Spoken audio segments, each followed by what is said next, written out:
Hello students, मैं निखिल गुप्ता स्वागत करता हूं आपका इस वीडियो में जिसमें हम लोग नया चैप्टर शुरू करने जा रहे हैं जो कि है त्रिकोणमिति के कुछ अनुप्रयोग, मतलब application of trigonometry.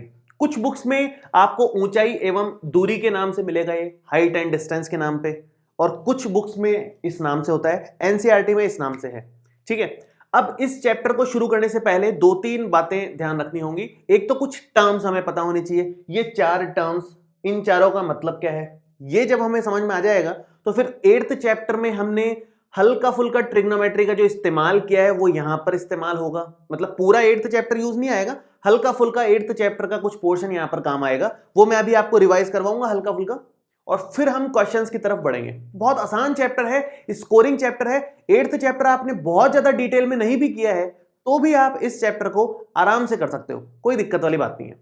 Scoring chapter है, बहुत छोटा सा चैप्टर है ये, तो जरूर इसको ढंग से करना है आपको, बहुत आसानी से समझ में आ जाएगा आपको ये चैप्टर। शुरू करेंगे। देखो, सबसे पहले तो ये चार चीजें हम समझते हैं। क्या चीज है? क्षैतिज स्तर क्या होता है, दृष्टि रेखा क्या होती है, उन्नयन कोण और अवनमन कोण। क्षैतिज स्तर, क्षैतिज स्तर का मतलब यह है कि जैसे मान लो कोई भी व्यक्ति यहां खड़ा हुआ है, ठीक है, यहां खड़ा हुआ है और ये इसकी आंखें हैं, तो आंखों से एकदम सीधी लाइन जो बनती है ना, इसको बोलते हैं क्षैतिज स्तर। ये है क्षैतिज स्तर, एकदम सीधी लाइन जो आंखों से बनेगी वो क्षैतिज स्तर है।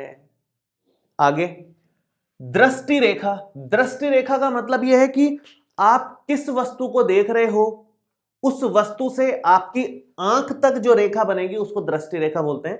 जैसे मान लो आप यहां पर खड़े होकर के पतंग को देख रहे हो ऊपर उड़ते हुए, ये पतंग उड़ रही है, यहां पर ये यहां पर पतंग उड़ रही है और आप इस पतंग को देख रहे हो उड़ते हुए, तो यहां से आपकी आंखों से इस पतंग के साथ जो लाइन बन रही है ना, इसको बोलते हैं दृष्टि रेखा। जरूरी नहीं है आप ऊपर की किसी वस्तु को देख रहे हो, नीचे की भी किसी वस्तु को देख सकते हो, ये हो गई दृष्टि रेखा। या फिर आप यूं खड़े होकर के नीचे किसी कोई चींटी चल रही है या कुछ कीड़ा चल रहा है उसको देख रहे हो, या नीचे किसी चीज को देख रहे हो, तो नीचे भी देख सकते हो, ऊपर भी देख सकते हो। जहां भी आंखें आपको मतलब जहां भी आपकी आंखें किसी वस्तु को देखेगी तो आपकी आंखों से उस वस्तु तक जो लाइन बनती है उसको दृष्टि रेखा बोलते हैं। जैसे मान लो आप किसी बिल्डिंग के ऊपर खड़े हुए हो, यहां पर खड़े हुए हो आप, ठीक है, और यहां से आप नीचे किसी वस्तु को देख रहे हो, यहां किसी वस्तु को देख रहे हो, तो यहां वाली वस्तु को देख रहे हो या कार है नीचे उसको देख रहे हो, तो यहां से ये जो नीचे लाइन बनी ना, इसको दृष्टि रेखा बोलते हैं। दृष्टि रेखा ये होगी। क्लियर? तो हमें क्षैतिज स्तर समझ में आ गया। क्षैतिज स्तर मतलब आप कहीं भी देख रहे हो, किधर भी देख रहे हो, उससे मतलब नहीं है, सीधी लाइन होगी वो क्षैतिज स्तर होगी। ऊपर देखो नीचे देखो उससे कोई फर्क नहीं पड़ता क्षैतिज स्तर को। क्षैतिज स्तर हमेशा एक सीधी लाइन होती है जो आपकी आंख से बनती है। जैसे यहां पर अगर क्षैतिज स्तर बनाना हो तो यहां का क्षैतिज स्तर ये होगा, इसको आप लिखोगे क्षैतिज स्तर। तो आप ऊपर देखो या नीचे देखो, क्षैतिज स्तर तो फिक्स है, और दृष्टि रेखा हमेशा उसको बोलते हैं जिसको आप देख रहे हो उससे आपकी आंख तक जो रेखा बन रही है, भले ही आप ऊपर देख रहे हो भले ही आप नीचे देख रहे हो, उसको दृष्टि रेखा बोलते हैं। ठीक है, अब क्षैतिज स्तर और दृष्टि रेखा के साथ जो कोण बनते हैं ना, उनको ये दोनों बोलते हैं अपन। अब अगर आप ऊपर देख रहे हो, ऊपर देख रहे हो तो जो कोण बनेगा ये वाला क्षैतिज स्तर का दृष्टि रेखा से, वो उन्नयन कोण होगा, उन्नयन कोण बनता है। और अगर आप नीचे देख रहे हो, क्षैतिज स्तर से नीचे की तरफ देख रहे हो आप, दृष्टि रेखा आपके नीचे बन रही है, तो ये जो कोण होता है उसको अवनमन कोण नाम दिया गया है। अवनमन कोण। बस इतनी सी बात है, ये चार बातें आपको पता होनी चाहिए। क्वेश्चन में कैसे यूज लेंगे वो तो हम क्वेश्चन में जानेंगे। क्षैतिज स्तर सीधा, अगर आप किसी चीज को ऊपर की तरफ देख रहे हो तो क्षैतिज स्तर के साथ जो ऊपर दृष्टि रेखा का जो कोण है वो उन्नयन कोण है, नीचे देख रहे हो तो अवनमन कोण बनेगा। दृष्टि रेखा मतलब ऑब्जेक्ट से आपकी आईज तक की जो लाइन है वो दृष्टि रेखा है। ये मेरे ख्याल से चारों बातें आपको समझ में आ गई होगी। अब हम 8th चैप्टर में हमने क्या क्या सीखा है उसका हल्का फुल्का रिवाइज कर लेते हैं हम लोग। 8th में हमने 6 त्रिकोणमितीय अनुपात सीखे थे। कौन कौन से? एक तो साइन थीटा मान लो या ए मान लो, एक कॉस थीटा, एक टेन थीटा, एक कॉट थीटा, एक सेक थीटा और एक कोसेक थीटा। ठीक है, इनके मान क्या होते हैं, वो मान हमारे काम के हैं, वो बड़े काम के हैं, स्पेशली साइन कॉस टेन, इन तीन के सबसे ज्यादा काम आएंगे, स्पेशली इन तीन के सबसे ज्यादा काम आएंगे। मैंने याद करने का तरीका आपको बताया था, लाल कक्का, इससे आप याद कर सकते हो। ठीक है, साइन कॉस टेन, इनमें तो इस डायरेक्शन में चला जाता है, एल बटे के, ये एल बटे के है, ये ए बटे के है, ए बटे के, ये एल बटे ए है, ये शॉर्ट में ही लिख रहा हूं मैं, फुल नहीं लिख रहा हूं, समझ में आ जाएगा आपको, शॉर्ट में ही अप्लाई करेंगे जब अपन अच्छे से करेंगे क्वेश्चंस में। और बाकी के जो तीन हैं वो रिवर्स डायरेक्शन में याद किए थे हमने, ए बटे एल उल्टा, के बटे ए और के बटे एल, के बटे एल। ठीक है, मेन तो आपके ये तीन काम आएंगे, ये तीन तो वैसे सबको याद ही रहते हैं मोस्टली, ये तीन ही मेनली काम आएंगे। एल बटे के मतलब लंब बटे कर्ण, आधार बटे कर्ण, लंब बटे आधार, आधार बटे लंब, कर्ण बटे आधार, कर्ण बटे लंब, इस तरह से है ये। तो ये आपको याद होने चाहिए त्रिकोणमिति अनुपात, स्पेशली ये तीन के रटे हुए हो तो बहुत अच्छी बात है, नहीं तो ऐसे बना लो आप। ठीक है, दूसरी बात जो काम आएगी 8th चैप्टर की, केवल इतनी काम आएगी ये वाली, तो दूसरी जो बात काम आएगी वो ये कि आपको टेबल याद होनी चाहिए अनुपातों के मानों की, 0 degree, 30 degree, 45 degree, 60 degree, 90 degree की जो टेबल हमने सीखी थी वो आपको याद होनी चाहिए पूरी की पूरी, नहीं तो आपको बनाना आना चाहिए, एटलीस्ट आप बना लो और वहां से मान ले लो। इन दो चीजों की जरूरत पड़ेगी, एक तो ये फॉर्मूलेज और वो त्रिकोणमिति अनुपातों की जो टेबल हमने सीखी थी वो। अगर आपको वो वीडियोस देखने हैं तो वीडियो के डिस्क्रिप्शन में आपको उसका लिंक मिल जाएगा, आई बटन पे भी मिल जाएगा, वहां से आप देख लें उसको। तो अब हम लोग एग्जाम्पल्स इसके स्टार्ट कर सकते हैं, एक ही प्रश्नावली है इसमें, कुछ एग्जाम्पल्स दे रखे हैं, लगभग 7 एग्जाम्पल्स है आई थिंक, और 15 क्वेश्चंस दे रखे हैं, वो हम लोग कंप्लीट करेंगे और चैप्टर खत्म। बहुत आसान चैप्टर है, ध्यान से करोगे आराम से समझ में आ जाएगा। मेन इस चैप्टर में है डायग्राम बनाना, अगर आपने डायग्राम सही बना दिया तो फिर क्वेश्चन सही जाएगा। मोस्टली डायग्राम बनाने में फंसते हैं बच्चे, डायग्राम अगर आपने ढंग से बना लिया है, ध्यान से क्वेश्चन को पढ़ लिया है, समझ लिया है, तो फिर क्वेश्चन सही जाएगा आपका। चलिए शुरू करते हैं, पहला उदाहरण देखो, पहला उदाहरण है, हमें क्वेश्चन ध्यान से पढ़ना है और डायग्राम बनाना है। मेन फोकस आप ये रखो कि हमें डायग्राम एकदम सही बनाना है। धरती पर एक मीनार ऊर्ध्वाधर खड़ी है, धरती के एक बिंदु से, जो मीनार के पाद बिंदु से 15 मीटर दूर है, मीनार के शिखर का उन्नयन कोण 60 डिग्री है, मीनार की ऊंचाई ज्ञात कीजिए। बहुत सिंपल सा इसका डायग्राम बनेगा, ध्यान से देखो आप। यहां पर मैं एक मीनार बना देता हूं, ये मीनार है कुछ ऊंचाई की, जिसकी ऊंचाई हमें निकालने को बोला है, और मीनार के पाद बिंदु से, पाद बिंदु यही है इसका, उससे कुछ 15 मीटर की दूरी पर यहां पर एक बिंदु है। इसने ये बोला है धरती के एक बिंदु से, ये धरती का एक बिंदु है जो मीनार के पाद बिंदु से 15 मीटर दूर है, इससे मीनार के शिखर का उन्नयन कोण 60 डिग्री है। मीनार के शिखर का उन्नयन कोण, मीनार के शिखर से इसको जोड़ दूं, और फिर ये जो क्षैतिज रेखा बन रही है, क्षैतिज स्तर बन रहा है, उससे उन्नयन कोण ये 60 डिग्री दिया हुआ है क्वेश्चन में। उन्नयन कोण ऐसे ही बनता है, दृष्टि रेखा से क्षैतिज रेखा का, बहुत सिंपल सा है। अब यहां इसको आप लिख दो, ए बी सी त्रिभुज बन गया है, 90 डिग्री वाला त्रिभुज है। हमें इसकी ऊंचाई ये बतानी है, ए बी का मान निकालना है, और क्या दिया हुआ है, बी सी दे रखा है 15 मीटर। सिंपल, इतना क्वेश्चन में दिया हुआ है, वो हमने लिख लिया। निकालना क्या है, ए बी, ए बी लिख लो या इसको एच नाम दे दो, हाइट आपकी मर्जी है, या सिंपल ए बी रहने दो, वो आपकी मर्जी है, वो हमें निकालना है। अब निकालने के लिए आपको बेसिक त्रिकोणमिति का इस्तेमाल करना पड़ेगा, वो ये कि थीटा के जस्ट सामने वाली भुजा को क्या बोलते हैं हम लोग, लंब बोलते हैं, और 90 डिग्री के सामने वाली भुजा को क्या बोलते हैं, कर्ण बोलते हैं, और तीसरी जो बची वो क्या है, आधार है। ज्यादातर क्वेश्चंस में 90% क्वेश्चंस में लंब और आधार में ही संबंध काम आएगा, जो कि tan होता है। आपको याद हो, tan का तो रट ही लो कम से कम, और किसी का रटो या मत रटो। लंब और आधार में संबंध किसका होता है, ये tan का, tan थीटा होता है, L बटे A मतलब लंब बटे आधार। और यहां पर लंब हमें निकालना है, आधार हमें दिया हुआ है, तो इसका भी इस्तेमाल करना है, इसका भी इस्तेमाल करना है, और कोण ये रहा सामने 60 डिग्री। तो अब यहां पर कैसे अप्लाई करना है क्वेश्चंस में, ध्यान से देखो आप।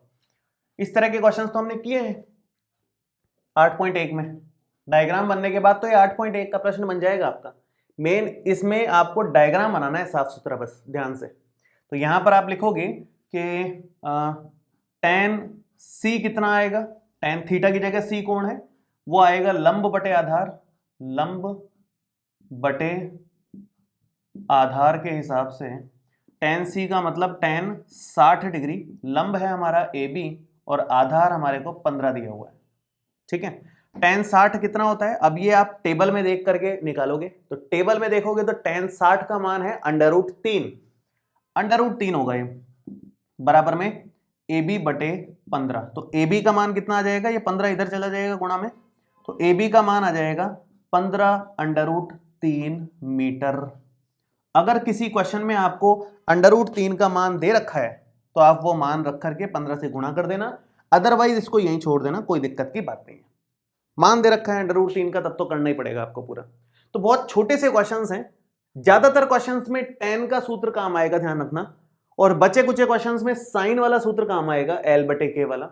ज्यादातर क्वेश्चंस इन दो से हो जाते हैं, बाकी के भी अगर काम आएंगे तो हम इस्तेमाल में लेंगे। हमें तो बस ये देखना है कि किन दो में संबंध चाहिए, लंब और आधार में चाहिए तो ये लग जाएगा, लंब और कर्ण में चाहिए तो साइन लग जाएगा। इस तरह से मतलब अलग अलग में हम संबंध स्थापित कर सकते हैं।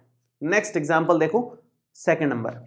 देखिए दूसरा क्वेश्चन है और उसके साथ में डायग्राम भी दे रखा है, काफी बड़ा सा लिखा हुआ है क्वेश्चन, हालांकि क्वेश्चन आसान है काफी, आप पढ़ोगे तो उसके बाद करने में बहुत छोटा सा ही क्वेश्चन है, ज्यादा बड़ा नहीं है। शुरू करते हैं। देखो, एक बिजली मिस्त्री को एक 5 मीटर खंबे पर आ गई खराबी की मरम्मत करनी है। ये 5 मीटर का खंबा है AC, ये पूरा 5 मीटर है, तो मैं यहां लिख देता हूं कि ये 5 मीटर हाइट है टोटल, ठीक है। मरम्मत का काम करने के लिए उसे खंबे के शिखर से, शिखर मतलब ये, इससे 1.3 मीटर नीचे एक बिंदु तक पहुंचना चाहती है। भी मरम्मत का काम करने के लिए यहां तक तो सीढ़ी लगाएंगे नहीं, यहां तक सीढ़ी लगाएंगे तो इसके ऊपर खड़े होंगे तो खंबे से ऊपर निकल जाएंगे, खंबे के तार तो यहीं पे होते हैं बिजली के, तो यहीं तक आना है, मतलब 1.3 मीटर नीचे तक आना है। 1.3 मीटर की ये है AB की लंबाई, यहां पर सीढ़ी लगानी है और फिर मरम्मत करनी है, ठीक है। यहां तक पहुंचने के लिए प्रयुक्त सीढ़ी की लंबाई कितनी होनी चाहिए, जिससे कि ये लंबाई पूछी है, लंबाई कितनी होनी चाहिए जिससे कि क्षैतिज से 60 डिग्री कोण से झुकने पर वह अपेक्षित स्थिति तक पहुंच जाए। और यह भी बताइए कि खंबे का पाद बिंदु सीढ़ी के पाद बिंदु से कितनी दूरी पर है, खंबे का पाद बिंदु सीढ़ी के पाद बिंदु से कितनी दूरी पर है। ये दोनों पे क्वेश्चन मार्क है, ये स्थिति है, मतलब ओवरऑल इतना डायग्राम है। अब ये डायग्राम अगर आपके सामने है तो अब ये कोई काम का नहीं रहा आपने, तो इसलिए डायग्राम इंपॉर्टेंट है यहां पर सारा का सारा। अब ये 8.1 प्रश्नावली वाला क्वेश्चन बन गया, जो हमने बहुत बार किया है। कैसे भाई, ये टोटल 5 है, ये 1.3 है, तो आप यहां से AC निकालना चाहो तो निकाल सकते हो कि नहीं भाई। AC कितना आएगा, AC नहीं, AC है अपना AB प्लस BC, तो यहां से BC आ जाएगा। AC है 5, यह है 1.3 और ये BC, तो BC कितना आ जाएगा, 5 माइनस 1.3 मतलब 3.7 मीटर, ये हमारा BC आ गया। अब BC हमारे पास आ गया तो मैं यहां लिख देता हूं BC, ये है 3.7 मीटर, ठीक है। अब आप नॉर्मल जो हम लिखते हैं कि भाई थीटा के जस्ट सामने वाला क्या होता है, वो होता है लंब, वो लिख दो। 90 डिग्री के सामने वाला होता है कर्ण, वो लिख दो। और तीसरा बनता है आधार, वो लिख दो। अब हमारे को लंब दे रखा है, कर्ण और आधार निकालना है। फॉर्मूला कौन सा लगाया जाए, मैं लिखता हूं पहले तो यहां लाल कक्का के हिसाब से। मैंने बताया था tan तो बहुत जगह काम आता ही है, तो tan तो पहले ले लो आप, लंब बटे आधार, क्योंकि लंब इधर भी है, लंब इसके पास भी आ रहा है, L इसके पास है, उसके पास है। एक से L रख करके K निकाल लेंगे, मतलब कर्ण निकाल लेंगे। एक से L का मान रख करके A मतलब आधार निकाल लेंगे, तो साइन भी काम आएगा और tan भी काम आएगा, दोनों काम आएंगे यहां। तो मैं शुरू करता हूं, सबसे पहले चलो साइन से शुरू कर लेते हैं। साइन D, कौन D है इस बार, तो D ले लेते हैं। साइन D का मान क्या होगा, लंब बटे कर्ण, लंब बटे कर्ण।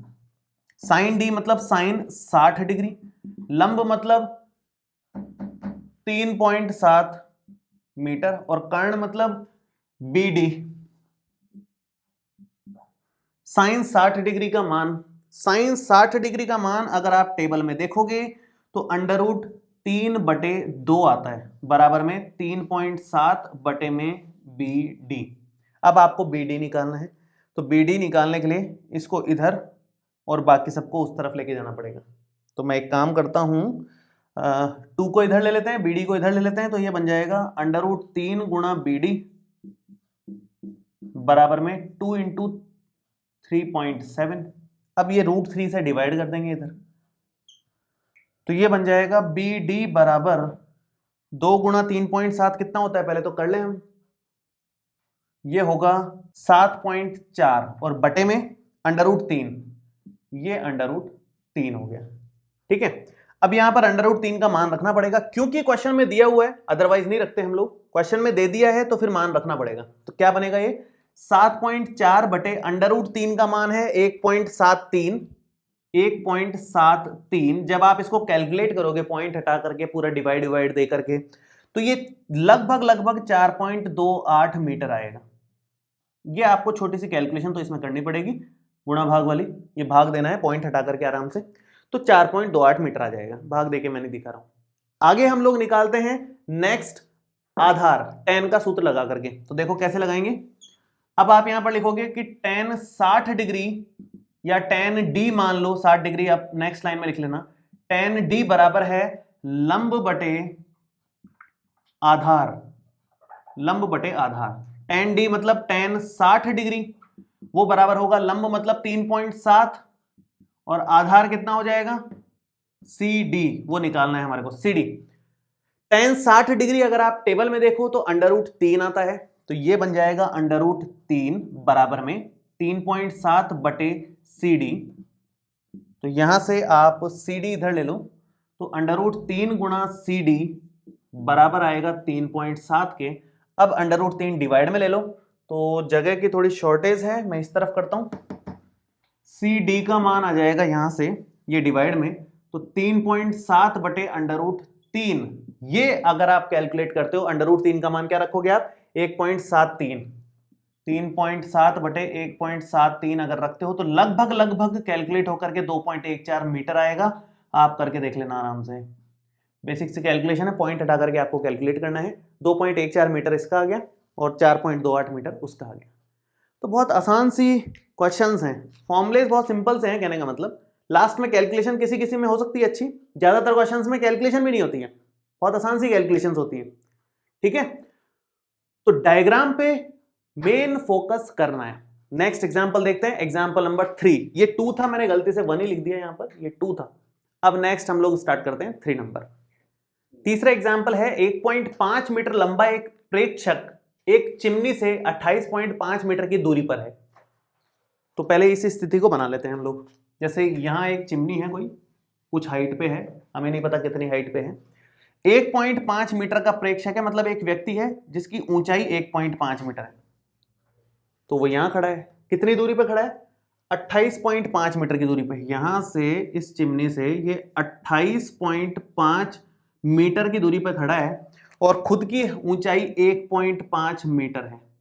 इसको आप AB नाम दे दो इस व्यक्ति को, और चिमनी की ऊंचाई PQ नाम दे दो, आप ऐसा करो। ठीक है, अब आगे क्या बोला है, उसकी आंखों से चिमनी के शिखर का उन्नयन कोण 45 डिग्री है। ये उसकी आंखें हैं, जो व्यक्ति खड़ा है उसकी आंखें हैं।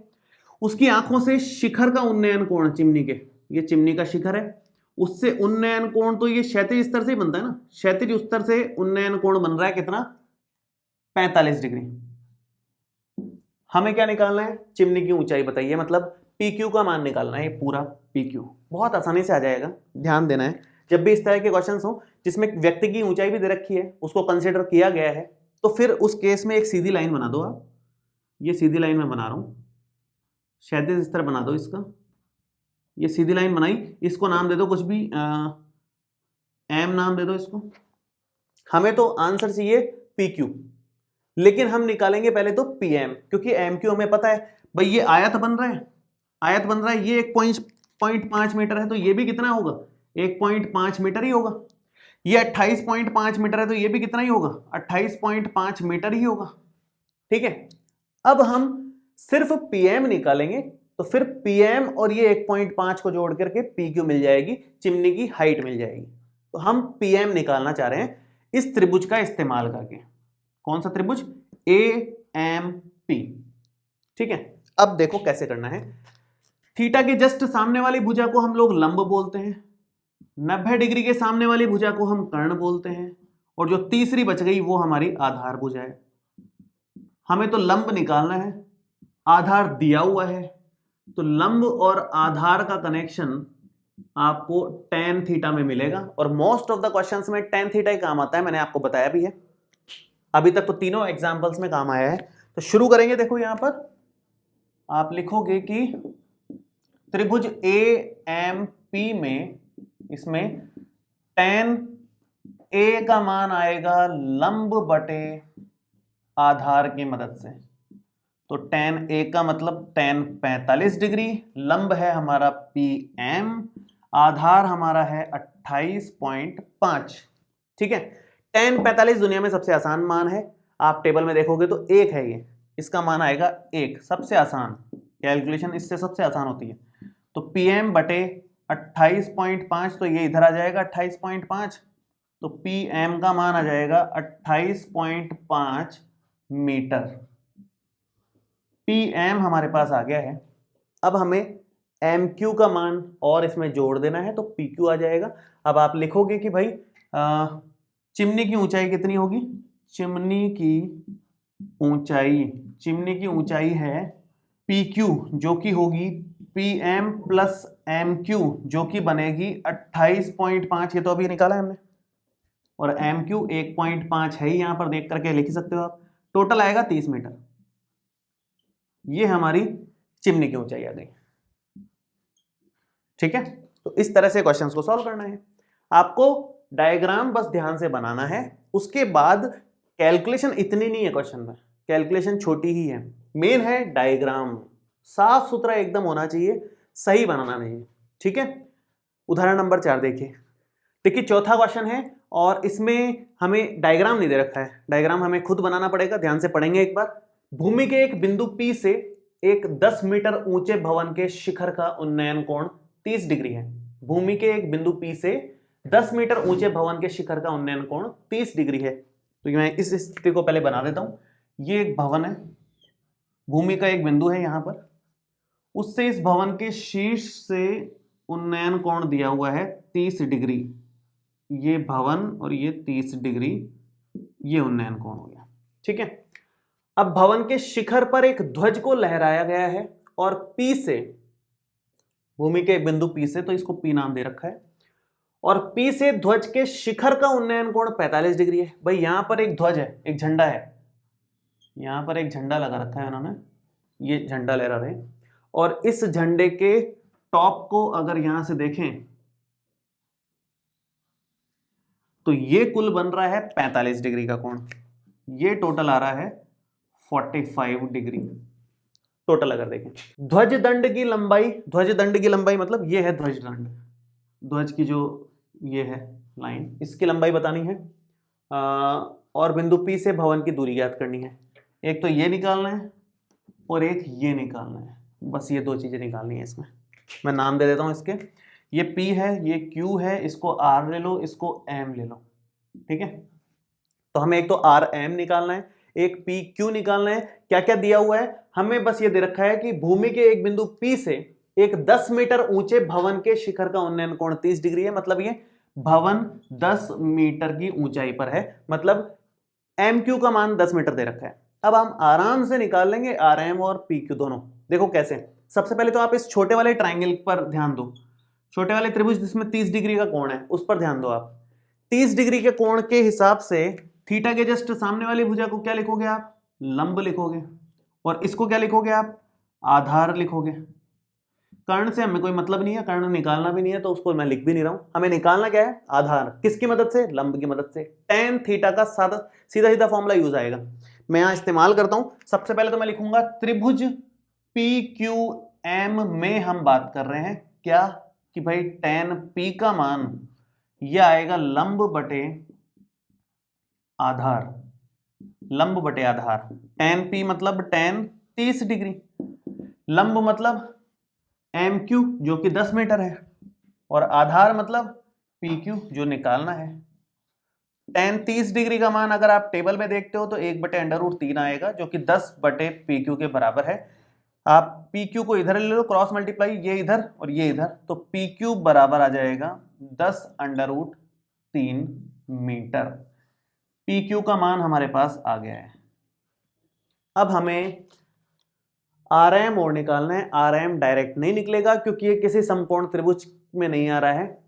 हमें पूरा का पूरा RQ निकालना पड़ेगा, जो कि बड़े वाले समकोण त्रिभुज से निकल जाएगा, और RQ अगर आ जाएगा तो उसमें से ये हटाएंगे तो इतना हिस्सा मिल जाएगा, ये 10 मीटर हटाएंगे तो RM मिल जाएगा। तो हमें क्या करना है, हमें RQ निकाल लेना है बड़े त्रिभुज की मदद लेकर के। कौन सा त्रिभुज लोगे आप लिखोगे कि त्रिभुज PQR में, त्रिभुज PQR में, पहले PQM में लिया था, PQR में भी tan P ही निकालोगे आप। इस बार P का मान 45 डिग्री हो जाएगा, बढ़ गया कोण, ठीक है। वो कितना है, वही सेम लंब बटे आधार के हिसाब से आप लिखोगे इसमें, और लंब हमें निकालना है। लंब है हमारा RQ, आधार इस बार निकाल लिया हमने। मैं लिख देता हूं एक बार PQ, फिर उसका मान लिख दूंगा। tan P का मतलब है tan 45 डिग्री। 45 डिग्री तो बेस्ट है दुनिया में, एक होता है इसका मान सीधा सीधा। और RQ हमें निकालना है, PQ हमारे सामने है 10√3, तो RQ का मान आ गया यहां से 10√3 मीटर। ये RQ आ गया। हमें निकालना है RM, तो हम लिखेंगे कि भाई RQ जो है वो RM और MQ का टोटल है। ये है 10√3, ये RM, और ये है हमारा 10। इधर ले लो इसको, तो 10√3 में से 10 माइनस होगा तो RM के बराबर आ जाएगा। कितना आ गया, ये 10 कॉमन लोगे तो √3 माइनस 1 हो जाएगा, और ये RM। अगर √3 का मान दे रखा है क्वेश्चन में तो मान रख देना, अदरवाइज आप इतना छोड़ सकते हो, कोई दिक्कत नहीं। इतना मीटर लगा देना इसके आगे लास्ट में, ठीक है। तो मेरे ख्याल से आपको समझ में आ गया होगा कि कैसे डायग्राम बनाया जाता है। 2-3 बार क्वेश्चन को पढ़ा करो, कोई जल्दबाजी नहीं है। उसके बाद डायग्राम बनाया करो और क्या क्या निकालना है वो मार्क कर लिया करो, और फिर शांति से tan sin जो भी इसमें लगे वो लगा दिया करो, ठीक है। एक छोटी सी चीज रह गई, यहाँ पर मान दे रखा था, मुझे ध्यान नहीं रहा। √3 का मान क्वेश्चन में दिया हुआ था 1.732 लेना है, तो आप यहाँ पे ही रख दो और यहाँ भी रख दो, दोनों जगह रख दो। तो यहाँ पर रखोगे तो PQ का मान कितना आ जाएगा इसकी हेल्प से, 10 गुणा 1.732 बराबर 17.32 मीटर। ये तो इसका मान आ जाएगा। और उधर रखेंगे अगर तो RM मैं इधर कैलकुलेट कर देता हूँ, 10 गुणा √3 माइनस 1 है ना, तो 10, 1.732 माइनस 1, ये हो जाएगा 10, और 0.732, और ये आ जाएगा 7.32 मीटर। ये मैंने ध्यान नहीं दिया था, √3 क्वेश्चन में दिया हुआ था अपने को, ठीक है। तो उसको रख दो और उससे आंसर निकाल लो। नहीं दे रखा हो तो यहां तक छोड़ देना, कोई दिक्कत नहीं है, बस ये आंसर है। नेक्स्ट देखो 5वां क्वेश्चन काफी अच्छा क्वेश्चन है। इसने कहा कि एक समतल जमीन पर खड़ी मीनार की छाया उस स्थिति में 40 मीटर अधिक लंबी हो जाती है जबकि सूर्य का उन्नतांश 60 डिग्री से घटकर 30 डिग्री हो जाता है। देखो ये मीनार है, यहां पर सूर्य है, ठीक है, और इससे दो स्थिति में इसकी छाया बन रही है, एक छोटी और एक लंबी बनेगी, ऑब्वियसली 2 स्थितियों में बनेगी। तो ये सिचुएशन है, ठीक है। सूर्य का उन्नतांश का मतलब ये आगे भी दिया है, अर्थात छाया के एक सिरे से मीनार के शिखर का उन्नयन कोण 60 डिग्री है और दूसरे से 30 डिग्री है। तो एक सिरे से 60 डिग्री कर लो, ये 60 डिग्री है, और एक से इसने 30 डिग्री बोला है, ये 30 डिग्री है, ठीक है। एक बार फिर से पढ़ना पड़ेगा पूरा का पूरा, इसको ए भी नाम दे देते हैं। एक बार फिर से पूरा पढ़ना पड़ेगा। हिंदी और इंग्लिश वाली बुक्स में थोड़ा सा क्वेश्चन लिखने के पैटर्न में फर्क है। हिंदी वाली बुक्स में थोड़ा सा ठीक तरीके से नहीं लिखा हुआ है क्वेश्चन, इसलिए थोड़ा कंफ्यूजन हो जाता है। इंग्लिश वाली बुक में सिंपल में शॉर्ट में सही लिखा हुआ है एकदम। चलो एक बार पढ़ लेते हैं। एक समतल जमीन पर खड़ी मीनार की छाया उस स्थिति में 40 मीटर अधिक लंबी हो जाती है जबकि सूर्य का उन्नतांश 60 डिग्री से घटकर 30 डिग्री हो जाता है। मतलब 30 डिग्री होने पर छाया 40 मीटर ज्यादा लंबी हो जाएगी। तो ये पहले छाया थी, इससे 40 मीटर ज्यादा लंबी हो गई, इसका मतलब ये 40 मीटर ना, ये दूरी 40 मीटर है, इसका ये मतलब हुआ। पहले जो छाया थी वो ये थी भाई, ये मीनार है, उधर सूर्य है, तो छाया ये आ रही है। अब छाया बढ़ करके 40 मीटर बढ़ करके ये हो गई। तो आगे बोला है बस सीधा मीनार की ऊंचाई बता दो, इतनी बात है। मेन ओवरऑल बात यह है कि अब मीनार की ऊंचाई बतानी है इतनी स्थिति को देखते हुए। ये 40 मीटर दे रखा है, देखो कैसे करेंगे, ध्यान से देखेंगे। 90 डिग्री का कोण बन रहा है, यहां साफ साफ बात है। ये डी, ये बी, ये सी ले लो। बीसी को आप एक्स मान लो, एक्स मीटर, ये एक्स मान लो, इसकी जरूरत पड़ने वाली है क्योंकि, ठीक है। अब ए बी निकाल लेते हैं हम। दो काम करेंगे, एक तो बड़ा वाला त्रिभुज लेंगे और एक छोटा वाला त्रिभुज लेंगे। दोनों से क्या निकालेंगे, ए बी। और दोनों ही सिचुएशन में ध्यान से देखोगे, छोटा वाला त्रिभुज लो या बड़ा वाला त्रिभुज लो, थीटा के सामने वाली भुजा तो लंबी होती है, तो ये लंब रहेगी और इधर वाली ये कर्ण रहेंगी, तो नीचे वाली ये आधार रहेगी। तो अकॉर्डिंगली आप ध्यान से देखो कि दो त्रिभुज किस तरह से ले रहे हैं। एक तो ले रहे हैं त्रिभुज छोटा वाला ए बी सी, और एक लेंगे त्रिभुज बड़ा वाला ए बी डी। दोनों केसेस में tan निकालेंगे, एक में निकालेंगे tan C का मान और एक में निकालेंगे tan D का मान। दोनों ही परिस्थिति में लंब बटे आधार ही होता है, ये लंब बटे आधार, इधर भी लंब बटे आधार। अब शुरू करते हैं काम। tan C तो है 30 डिग्री, तो ये tan 30 डिग्री लिखा जाएगा। लंब कितना है, लंब है AB और आधार छोटे वाले त्रिभुज के लिए आधार BC है। अब मान रख दो tan 30, अगर आप देखते हो टेबल में तो ये 1/√3 बनेगा। AB हमें निकालना है, BC x है, तो यहां से AB कितना आ गया, x अगर इधर ले लूं मैं तो AB का मान आ जाएगा x अपॉन में √3 मीटर। इसकी हमें जरूरत पड़ने वाली है आगे। शुरू करते हैं यहां से। tan D कितना दे रखा है अपने को, 30 डिग्री, मैंने यहाँ गलती कर दी। C का मान 60 लेना था, मैंने 30 ले लिया, यहाँ 60 लेना है। और tan 60 का मान फिर बदल जाएगा, √3 हो जाएगा, और ये √3 हो जाएगा तो ये भी बदल जाएगा, फिर ये x √3 मीटर हो जाएगा, या √3x मीटर हो जाएगा, जो भी आप लिखो। अब यहाँ tan D का मान है 30 डिग्री, तो यहाँ पर लिखोगे आप 30 डिग्री बराबर लंब वही AB, आधार इस बार है DB फुल, ठीक है। AB ये रहा, √3x लिख दो या x √3 लिख दो, एक ही बात है वो तो। DB है 40 + x पूरा, 40 + x, और ये tan 30 होता है 1/√3, ठीक है। क्रॉस मल्टीप्लाई, इसको इधर ले लो, इसको उधर ले लो, तो 40 + x तो 1 से गुणा हो गया और √3 इससे गुणा हो गया, तो √3 गुणा √3 3 हो जाएगा।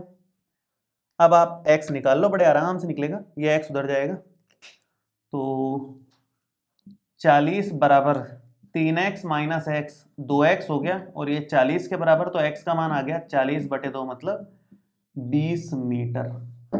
x तो बड़े आराम से हमने निकाल लिया, ये 20 मीटर आ गया। पहले कितनी छाया थी, 20 मीटर। हमें क्या चाहिए, हमें तो मीनार की ऊंचाई चाहिए, हमें AB चाहिए। AB बड़े आराम से मिलेगा यहां से, तो यहां से आप AB निकाल लो।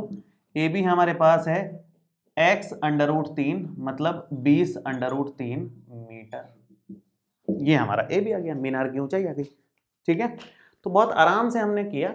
मेन काम है डायग्राम का, सबसे ज्यादा इंपॉर्टेंट है डायग्राम, उसके बिना क्वेश्चन शुरू ही नहीं होगा आपसे, तो ध्यान से डायग्राम बनाएं साफ सुथरा, ठीक है। नेक्स्ट देखते हैं छठा एग्जांपल। देखो अच्छा क्वेश्चन है ये भी। एक बहुमंजिल भवन के शिखर से देखने पर एक 8 मीटर ऊंचे भवन के शिखर और तल के अवनमन कोण क्रमशः 30 डिग्री और 45 डिग्री है। पहले इतनी स्थिति को बना लेते हैं हम लोग। एक बहुमंजिल भवन है, मतलब ऊंची बिल्डिंग है कोई बहुत, ये ऊंची बिल्डिंग बना दी, ये काफी ऊंची बिल्डिंग है, ठीक है। उसके सामने एक 8 मीटर ऊंचा भवन है, यहां पर कोई 8 मीटर ऊंचा भवन है, ये 8 मीटर की ऊंचाई वाला एक भवन बना लिया, ठीक है। ये दोनों जमीन पर इतनी दूरी पर हैं, ये बना लेते हैं। अब देखो क्या बोला है इसने, एक बहुमंजिल भवन के शिखर से देखने पर, यहां से देखने पर 8 मीटर ऊंचे भवन के शिखर और तल के अवनमन कोण क्रमशः 30 डिग्री और 45 डिग्री है। मतलब यहां से इसका शिखर देख रहे हैं एक तो, एक इसका तल देख रहे हैं। अवनमन कोण का अगर इसने बोला है तो अवनमन कोण किस तरह से बनते हैं? अवनमन कोण बनते हैं, यहां एक क्षैतिज तल होता है, ये क्षैतिज स्तर होता है, यहां से एक तो 30 डिग्री का बनाया है, ये 30 डिग्री है, और ये दूसरा वाला जो नीचे तक है वो 45 डिग्री बोला है। ये स्थिति है, ठीक है। मैं नाम दे देता हूं एक बार इसको, ये ए है, ये बी है मान लो, ये पी है, ये क्यू है, और ये 90 डिग्री है। ये परिस्थिति है। बहुमंजिल भवन की ऊंचाई निकालनी है, एक तो ए बी निकालना है हमारे को, ठीक है। दूसरा दोनों भवनों के बीच की दूरी निकालनी है, ये भी निकालना है। ये स्थिति है कि 8 मीटर ऊंचा एक भवन है और एक बहुमंजिला इमारत है। यहां टॉप से इसको देखा और इसके बॉटम को देखा, दोनों से 30 और 45 डिग्री का कोण बन रहा था, अवनमन कोण। ऊपर से नीचे की तरफ यूं बनता है अवनमन कोण, ऊपर से देखने पर अवनमन कोण बनता है, नीचे से ऊपर देखते हैं तो उन्नयन कोण बनता है। हालांकि उससे कोई फर्क नहीं पड़ेगा, क्यों? क्योंकि आपने 9th क्लास में एक चीज सीखी है, दो समांतर भुजाएं हैं और यूं अगर जेड बन रहा है, अगर जेड बन रहा है तो ये कोण और ये कोण बराबर होता है, इसको एकांतर कोण बोलते हैं हम लोग। वैसे ही यहां पर उन्नयन अवनमन सब बराबर हो जाएगा। देखो कैसे, ये 45 डिग्री को देखो, सबसे पहले तो ये और ये जेड बन रहा है उल्टा, तो ये कितना डिग्री हो गया? 45 डिग्री बन गया ये। और अगर मैं यहां पर एक सीधी लाइन डाल दूं, जैसे एक और क्वेश्चन में डाली थी हमने, तो यहां फिर से जेड बन रहा है। ध्यान से देखो आप कैसे जेड बन रहा है, यूं यूं और यूं। कितने डिग्री के लिए बन रहा है ये? 30 डिग्री के लिए। तो ये वाला कोण हो जाएगा हमारा 30 डिग्री, ठीक है। तो जब भी अवनमन कोण बने हमेशा ये एकांतर कोण के हिसाब से उसको बराबर कर लो, नीचे ले आओ, आराम से हमेशा ये बनेगा, इसी तरह से बनेगा। अब शुरू करेंगे, ध्यान से देखो। सबसे पहले तो इसको भी नाम देना पड़ेगा अपने को, एम नाम दे देता हूं मैं। और ये अगर 8 मीटर है तो उसके जस्ट सामने वाली ये भी 8 मीटर ही तो होगी, ठीक है। अब दो समकोण त्रिभुज आपके सामने हैं, एक तो छोटा वाला ऊपर ए पी एम या ए एम पी, और एक है ए बी क्यू। ये दो समकोण त्रिभुज हैं, उन दोनों की मदद से हमें निकालना है दोनों चीजें। एक तो ये पूरा निकालना है ए बी, लेकिन पूरा ए बी तो नहीं निकालेंगे हम लोग, ए एम निकालेंगे, क्योंकि एम बी तो है हमारे पास, जोड़ करके ए बी निकल ही जाएगा। तो ए एम निकालेंगे एक तो, और एक हम ये निकालेंगे, ठीक है। तो शुरू करते हैं। सबसे पहले तो आप ऐसा करो, इसको कुछ अज्यूम कर लो, अभी जैसे क्वेश्चन किया था ना, कुछ अज्यूम कर लो, इसको x मीटर अज्यूम कर लेते हैं हम लोग, ये x मीटर है मान लो। अब शुरू करते हैं, बड़े वाले त्रिभुज से शुरू करो या छोटे से करो, दोनों से एक साथ कर सकते हो चाहो तो। त्रिभुज AMP में एक तो छोटा वाला त्रिभुज और एक त्रिभुज, अभी जैसे किया था ना इससे जस्ट पहले वाला क्वेश्चन, उसी तरह से कर रहा हूं मैं, ABQ में, ABQ में। देखो त्रिभुज AMP में, अब जाहिर सी बात है कि थीटा अगर ये है तो उसके जस्ट सामने वाली भुजा को क्या बोलोगे आप? लंब। और ये क्या हो जाएगा? आधार, ठीक है। आप आधार भी चाहो तो मान लो कुछ, जैसे बी क्यू हमें निकालना है, मान लो ये y है, इसको x मान लिया ना, तो ये y मीटर है मान लो, ये मान लो y मीटर है। एक बार के लिए आमने सामने वाला तो बराबर ही होगा, ये y तो ये y, ये 8 तो ये 8, ठीक है। अब देखो क्या बनेगा, तो आप लिखोगे कि tan 30 डिग्री, tan ही काम आ रहा है सब में, लंब और आधार में संबंध ज्यादातर निकालने को बोलता है वो। इधर भी ले लो आप, tan 30 मत लिखो, ऐसा करो पहले tan p लिखो, इसको tan p लिखो और इसको tan q लिखो। tan q कितना आएगा? वही सेम लंब बटे आधार के हिसाब से लिखोगे आप। अब यहां पर मान रखो tan p का मान है 30 डिग्री, लंब है हमारा इस केस में, छोटे वाले त्रिभुज में लंब कितना है? x, और आधार कितना है? y, तो ये x बटे y आ जाएगा। आप चाहो तो एक बार सिस्टमेटिकली लिख दो, सिस्टमेटिकली मतलब वैल्यूज इस तरह से कि ये am है और उसके बाद इसको आप लिख सकते हो mp। अब आप मान रखो tan 30 का मान होता है 1 बटे √3, ये है x और ये है y। आप यहाँ पर y इधर करो तो y का मान कितना आ गया? √3x, ये इधर ये इधर, इतना मीटर, ठीक है। इधर देखते हैं tan q, तो tan q मतलब 45 डिग्री, 45 डिग्री तो बेस्ट है। लंब इस बड़े वाले त्रिभुज के लिए लंब कितना होगा? पूरा का पूरा ये ए बी आ जाएगा, कोण के जस्ट सामने पूरा ए बी है, और आधार बी क्यू आ जाएगा। tan 45 आपके लिए पास एक होता है, ए बी का मान है ए बी पूरा मतलब x और 8 मिलकर के x प्लस 8 लिखे जाएंगे, और बी क्यू y है ही, तो y कितना आ गया, यहां से y इधर लेके आए तो y आ गया x प्लस 8। अब आप एक काम करो, y का मान यहां से उठा करके यहां रख दो, ये समीकरण नंबर 1 ले लो आप। तो y का मान यहां से उठाएं तो √3x बराबर में x प्लस 8, ये हमने रखा है समीकरण 1 से मान रख दिया, ठीक है। कितना बन जाएगा ये इधर लोगे तो ये √3x माइनस x बराबर में 8, और ये बनेगा x कॉमन ले लेते हैं तो √3 माइनस 1 गुणा x बराबर में 8, ये आ गया। तो x कितना आएगा, यहां से x आ जाएगा 8 बटे √3 माइनस 1, ये x का मान आ गया। x आ गया मतलब ये आ गया, इसमें 8 और जोड़ देंगे तो टोटल आ जाएगा हमारे पास में, ठीक है। अब x के हेल्प से हम लोग y निकाल सकते हैं, √3 से x को गुणा करते ही y आ जाएगा। उससे पहले मैं एक काम करता हूं, यहां पर परिमेयकरण कर देता हूं, क्योंकि नीचे अंडर रखते नहीं है हम, तो मैं परिमेयकरण करूंगा तो क्या बनेगा, यहाँ √3 प्लस 1 ऊपर लिखोगे, √3 प्लस 1 नीचे लिखोगे, है ना। तो ये बनेगा, ऊपर तो बन जाएगा 8 गुणा √3 प्लस 1, कैलकुलेशन थोड़ी ज्यादा है इस वाले क्वेश्चन में, और नीचे x plus y, x minus y का फॉर्मूला लगेगा x square minus y square, 9th class में बहुत किया आपने परिमेयकरण, वही है। तो ये कितना बन जाएगा, ये बन जाएगा 8 √3 प्लस 1, और डिवाइड में बनेगा 3 माइनस 1, 3 माइनस 1 मतलब 2, तो 8 √3 प्लस 1 और नीचे है 2, ये कटेगा 4 बार, तो क्या बनेगा फाइनल, 4 √3 प्लस 1 मीटर, ये आया आपके पास x का मान, इसका मान आ गया। अब x का मान आ गया तो y का यहां से निकल जाएगा, उधर जगह नहीं है तो मैं इधर लिख रहा हूं, आप सीक्वेंस में चलने देना उसी के आगे, समीकरण 1 से। तो y का मान कितना आ जाएगा, ये √3 गुणा x हो रहा 4 √3 प्लस 1, आप चाहो तो इस √3 को अंदर गुणा कर दो, तो 4 तो बाहर, √3 गुणा √3 3 हो जाएगा, √3 गुणा 1 √3 रह जाएगा, इतना मीटर हमारे पास y आ गया, ठीक है। y का मान आ गया, x का मान आ गया, हाइट निकाल दो ab कितनी आएगी, ab निकालने के लिए जगह बनानी होगी, यहां बना देता हूं मैं, देखो ab कितना आएगा, ab का मान है x प्लस 8, x हमारे पास है ये रहा 4 √3 प्लस 1 और प्लस में 8, तो ये बन जाएगा 4 √3 प्लस में 4 प्लस में 8 गुणा कर दिया मैंने, तो ये 4 √3 प्लस में 12 बन गया, 4 कॉमन लोगे तो √3 प्लस में 3 आ जाएगा, ये हमारा आंसर आ गया, ठीक है। दोनों सेम आए, ये भी 4 गुणा 3 प्लस √3 है, ये भी 4 गुणा 3 प्लस √3 ही है, दोनों सेम आए हैं। बहुत ही बढ़िया क्वेश्चन था, मैं एक बार फिर से बता देता हूं क्या किया है।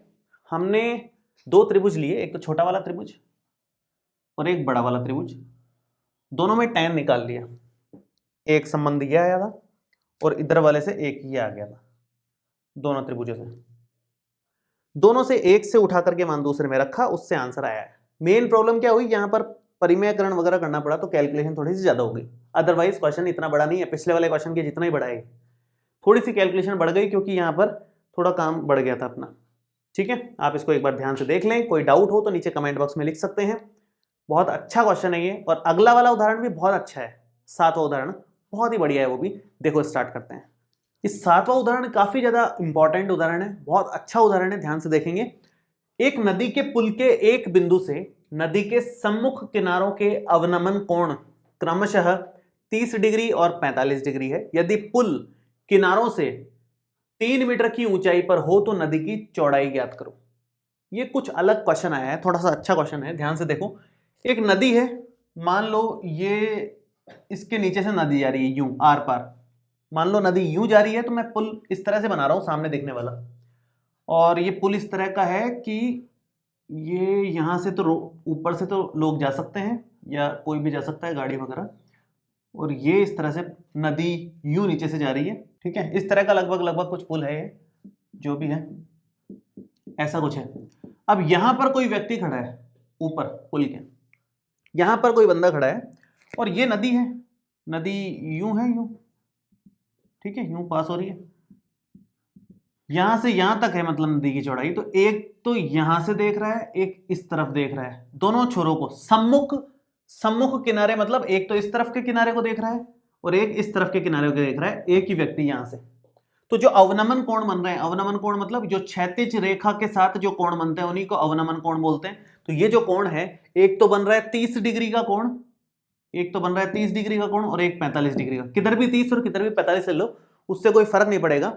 दूसरी बात क्या दे रखी है हमारे को, दूसरी बात हमारे को दे रखी है कि पुल जो है किनारों से 3 मीटर की ऊंचाई पर है। ये जो पुल है इसकी जो ऊंचाई है, ऊंचाई मतलब ये जो हाइट है ये टोटल 3 मीटर है, यहां से यहां तक। ये सिचुएशन दे रखी है, अपने को इसकी चौड़ाई बतानी है।